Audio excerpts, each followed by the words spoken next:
Jemaat Maha Tuhan, terpujilah Tuhan Allah. Dia selalu memberkati kita dengan firman-Nya. Kini firman akan disampaikan dari Injil Lukas pasal 1 ayat 26 sampai 38. Sebelum membaca dan merenungkan firman ini, mari berdoa. Ya Bapa, kami akan baca renungkan firman, biar roh Tuhan yang tuntun bimbing hamba-Mu untuk menyampaikan firman-Mu, dan semua yang mengikuti dimanapun berada diberkatilah oleh Tuhan. Ke dalam kuasa-Mu hamba serahkan dalam nama Tuhan Yesus. Haleluya. Amin. Firman Tuhan disampaikan dari Injil Lukas pasal 1 ayat 26 sampai 38. Begini dikatakan.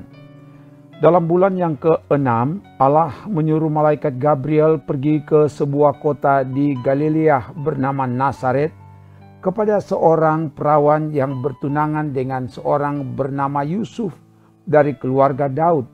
Nama perawan itu Maria.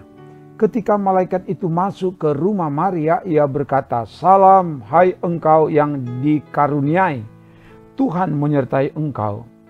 Maria terkejut mendengar perkataan itu, lalu bertanya di dalam hatinya, "Apakah arti salam itu?" Kata malaikat itu kepadanya, "Jangan takut hai Maria, sebab engkau beroleh kasih karunia di hadapan Allah. Sesungguhnya engkau akan mengandung dan akan melahirkan seorang anak laki-laki, dan hendaklah engkau menamai dia Yesus.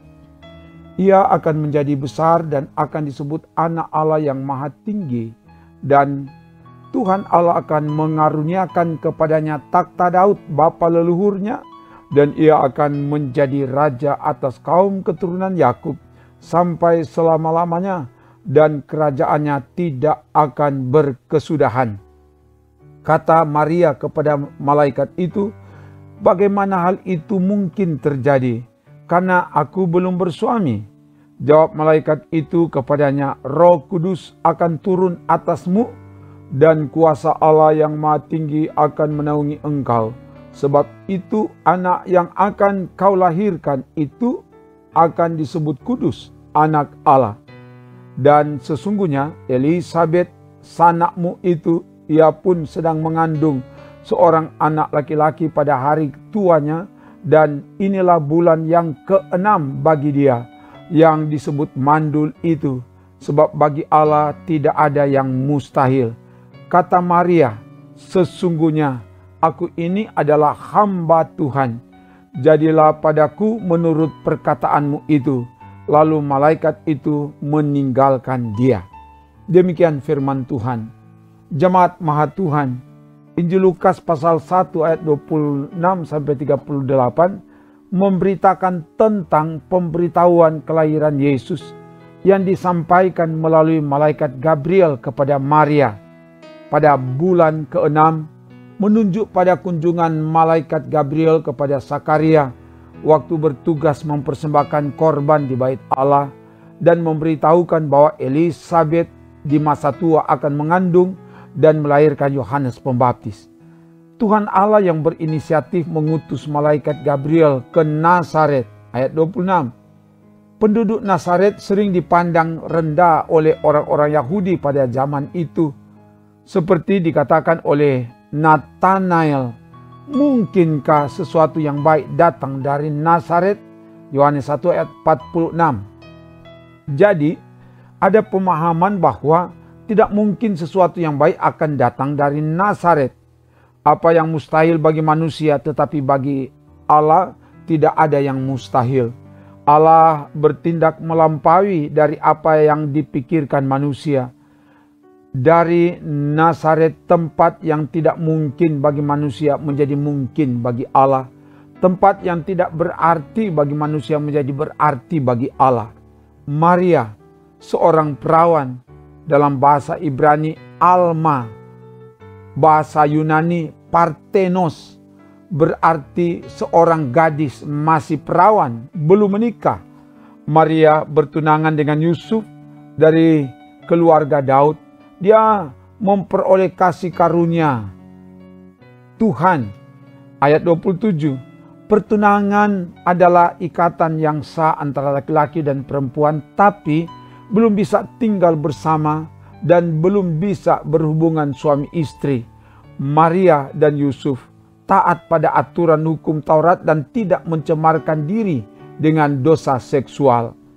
Sapaan malaikat Gabriel kepada Maria, "Salam, hai engkau yang dikaruniai, Tuhan menyertai engkau." Ayat 28. Kata salam dari bahasa Yunani kaire berarti bersukacitalah, bergembiralah. Jadi ada kabar sukacita, kabar gembira yang disampaikan kepada Maria, yaitu bahwa Maria beroleh kasih karunia di hadapan Allah. Ayat 29 dan 30. Kasih karunia dari bahasa Yunani karis, artinya anugerah. Hal ini mengandung makna bahwa Tuhan Allah yang berinisiatif menganugerahkan kepada Maria, bukan karena kelayakan, kepantasan, dan kebaikannya, tapi semata-mata karena kehendak Allah. Isi kabar sukacita, kabar gembira yang disampaikan malaikat kepada Maria adalah Maria akan mengandung dan akan melahirkan seorang anak laki-laki, dan hendaklah engkau menamai dia Yesus. Ia akan menjadi besar, anak Allah yang maha tinggi, kepadanya akan dikaruniakan takhta Daud. Ia akan menjadi raja dan kerajaannya tidak akan berkesudahan. Ayat 31 sampai 33. Berita ini sungguh sangat membingungkan. Maka Maria bertanya, "Bagaimana mungkin hal itu akan terjadi? Sebab aku belum bersuami." Ayat 34.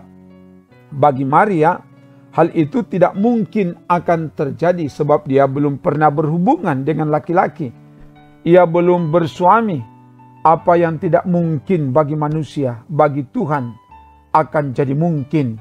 Malaikat itu menjelaskan bagaimana hal itu akan terjadi. Roh Kudus akan turun atas Maria dan kuasa Allah yang maha tinggi akan menaunginya. Ayat 35. Apa yang terjadi pada Maria di luar akal pikiran manusia. Tidak ada intervensi manusia, bukan proses alamiah, tapi proses ilahi. Sebagaimana dinubuatkan, sesungguhnya seorang perempuan muda mengandung dan akan melahirkan seorang anak laki-laki. Yesaya 7 ayat 14. Maria mengandung dari Roh Kudus, maka anak yang dilahirkan adalah kudus, anak Allah. Tuhan Allah melakukan rencananya melampaui apa yang dipikirkan manusia. Itu juga yang dilakukan kepada Elisabet yang mandul. Tidak mungkin lagi mengandung, tapi di masa tua ia mengandung seorang anak laki-laki. Bagi Allah tidak ada yang mustahil. Ayat 36 dan 37. Kata mustahil dari kata Yunani adunatese yang artinya impossible atau tidak mungkin. Kalau Allah berkehendak, segala sesuatu pasti akan terjadi. Karena itu kita harus pasrah pada kehendak Allah. Seperti ungkapan Maria, "Sesungguhnya aku ini adalah hamba Tuhan. Jadilah padaku menurut perkataanmu itu." Ayat 38. Keterbatasan Maria untuk memahami rencana Allah bagi dunia tidak dapat menghalangi dan tidak dapat menggagalkan rencana Allah. Sebab memang rencana Allah tidak pernah gagal. Makanya kita harus membuka diri, bersedia dan taat untuk dipakai, merealisasikan rencana Allah bagi dunia. Jemaat Mahat Tuhan, firman ini disampaikan kepada kita dalam menghayati perayaan minggu-minggu Advent untuk menanti Yesus Kristus yang akan datang kembali. Kepada kita diajak, pertama, sebagai orang percaya, kita harus bersedia membuka hati, taat, setia, dan menyerahkan hidup kita dipakai untuk melaksanakan rencana Tuhan bagi dunia. Sesuai dengan profesi kita masing-masing. Walau kita berasal dari tempat, situasi, keadaan, usia yang tidak mungkin seperti Elisabet dan Maria. Apa yang mustahil bagi manusia, tidak ada yang mustahil bagi Allah.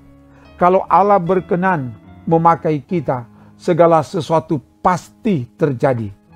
Kedua, kalau Allah memakai kita, itu bukan karena kita layak, bukan karena kita pantas, bukan karena kita lebih hebat dari yang lain, tetapi semua hanya karena kasih karunia Allah. Karena itu kita harus menerima dengan rendah hati, bersyukur, dan semakin taat melakukan kehendak-Nya. Ketiga, jaga, pelihara kekudusan kandungan seperti kandungan Elizabeth dan Maria, supaya dari dalam kandungan melahirkan generasi baru yang berdampak bagi dunia. Semoga demikian. Terpujilah nama Tuhan. Haleluya. Amin. Mari berdoa.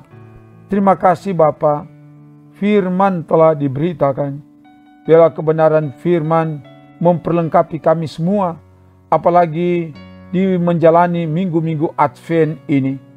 Tuhan tolong supaya kami didapati sebagai orang-orang yang siap menanti kedatangan Tuhan kembali. Beri kekuatan, keteguhan iman, dan Tuhan tolong buat berhasil semua yang dilakukan di tengah kerja pelayanan, tapi juga di tempat kerja kami masing-masing. Tuhan perintahkan berkat, rezeki, kemujuran datang mengalir ke kehidupan kami. Apalagi di mempersiapkan diri menyambut dan merayakan Natal dan Tahun Baru. Sehat kuat, sukses, sukacita, damai, sejahtera boleh kami alami di hidup ini. Ini doa kami, dalam nama Tuhan Yesus kami bermohon. Haleluya. Amin. Demikian pelayanan firman dan doa. Tuhan Allah memberkati, memberi kemenangan dan menyelamatkan saudara kini dan seterusnya. Amin. Trims.